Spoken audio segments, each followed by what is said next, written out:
You know, finding and catching more and more pre-spawn bass really comes down to timing and location.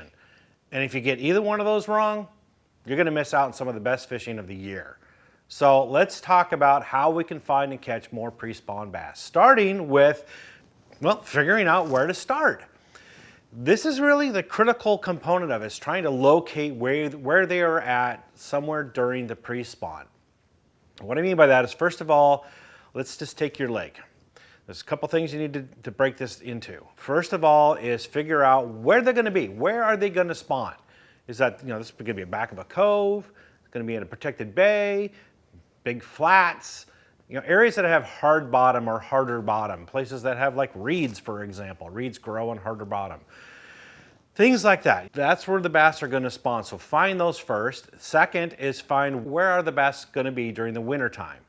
That's gonna be relatively deeper water. What I mean by relative is, hey, if you're in a Florida lake and it's only 4 foot deep, well then you're talking 4 to 3 foot deep. Whereas if you're in a western reservoir that's over 100 foot deep, then maybe the bass hang out in that 45 to 55 range during the wintertime. Whatever that may be for your lake, figure that out. Where are they gonna be in the wintertime? Where are they gonna go for spawn? Now figure out the migration routes. What I mean by migration routes are, what are the areas that they're gonna use structure-wise as they move from deeper to shallow water? That could be points, could be creek channels, that could be drop-offs, ledges, weed lines, those type of things. What can they use, you know, along the migration paths, and also like in those migration areas, where are they gonna stop, the little bus stops? Could be a hump, could be a steep bank that's got a transition from boulders to muddy, you know, muddy bottoms, whatever it may be. Figure out how they're gonna get from deep to shallow water. Understand that as you get closer to the spawn, the bass are gonna fan out in those shallow areas, in those bays and those coves and whatnot. So those migration routes are more critical earlier in the spawn as they're moving from deep water to shallow than they are later in the pre-spawn, when they're now more scattered and scoping out and finding those areas where they're gonna spawn. So that's important to keep in mind.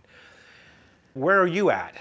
You know, where in that pre-spawn period are you at as far as time of year, and where are those bass gonna be in relation to that? A lot of people think that the spawn happens when the water temperature is in the low 60s, 62, 63 degrees. And there's good reason for that. But I'll get to that in a second. I think as the longer I've been fishing, the decades have gone by, it's really more about length of day that determines when the bass spawn en masse.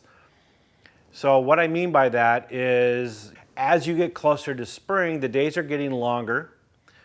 The temperatures, air temperatures are warming up as a result, and the lake temperatures are warming up. And when you get to that inflection point where the days have reached that length of time when the bass say, okay, it's go time, that happens to be when the water temperature usually is in the low 60s and upper 50s. So a lot of guys think, okay, that's the temperature we're targeting. I've seen bass where they've been up shallow and spawning in mid and even low 50-degree water, and I've seen them all up shallow and spawning when it's been in the 70s. Why? Well, because the temperature isn't what drives it, it's the length of day. That's the critical component. We have a hard time as bass anglers judging how long a length of day is. So the best way to do it is, what I do is I look at the trees. And if you see buds on the trees, you can bet the bass are spawning, right? Dogwood trees blooming, yeah, the bass are there. They're already spawning, they're done almost. So pay attention to the foliage in the trees, and they react to length of day, not temperature. So that's your best litmus test to figure out, okay, where are we in terms of the pre-spawn process? Are we really close to where they're spawning, or are we a long ways off? Then you look back at those migration routes and those areas that the bass will, those holding areas that the bass will use along those routes, and that's your starting point. Now you can say, okay, we're mid-spawn or whatever it may be. That's your starting point. Cool. Okay, now that we have that established, what you want to do is make some adjustments based upon the current conditions. I'm talking weather here. Cold fronts during the spring can really mess around with the pre-spawn process of the bass. Earlier in the pre-spawn, the fronts typically are stronger, the water temperature is colder, and that tends to reset the bass. They may start their migration process, they may start heading towards the shallows, and then a big major front comes through and it shuts them down and they start over again once that passes. Later on in the pre-spawn, as the temperatures warm up, the days get longer, you'll note that the fronts they're not as strong and they're typically shorter. Whereas earlier in the pre-spawn, it's like a week long of bad weather. Now you get a couple days and it's a weaker front and it doesn't affect the bass as much. One of the big mistakes a lot of guys do is during the spring and pre-spawn period, a front comes through and they think, oh, bass are gone. They're now way deep and they vacated the shallows. Not so true. As you get closer to the spawn, the fish may move out a little bit deeper or they may move into cover. It depends. If you got a lot of thick cover, places in thick weeds, for example, where they can bury into, or timber or brush, they may just hunker down into that until the front goes by and conditions improve.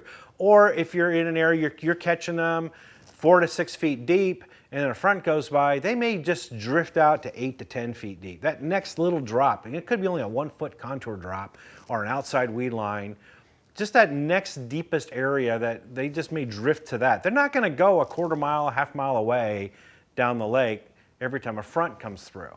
So keep in mind, where are you again in that pre-spawn phase and how strong was that front during that time? And that's gonna give you an idea of where those fish are gonna be during that day based upon the current weather conditions.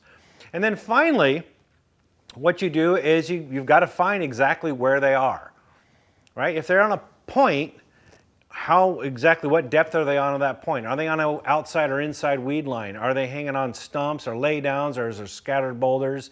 Are they on the windward side or leeward side? Is it the sunny side or shady side of docks?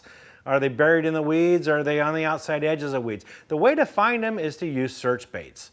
Okay, and now I know a lot of guys, they start bass fishing, they start the day off with slow moving like jigs and Texas Street Plastics, and they do all right.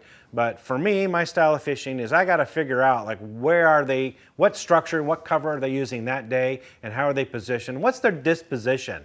Are they aggressively feeding? Are they in a neutral feeding mode? Or are they, got lockjaw and they're tougher, the bite is tough?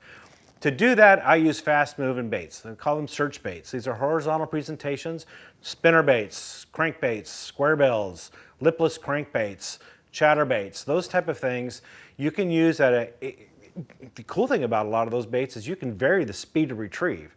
So it's not, don't think necessarily fast, but try different speeds of retrieves and different types of retrieves. Look in my videos, I go into deep depth on how to use each of these baits. And you can determine where the bass are situated and what the bite is. A lot of times what I do is I go down a bank, not get a whole lot of bites, and I start picking up bites, figuring out what that presentation they want. And then I get down that bank and I stop, turn around, I go back down that bank with a slower presentation and I pick up even more bass. So you got to use these type of search baits to figure out exactly what they're doing.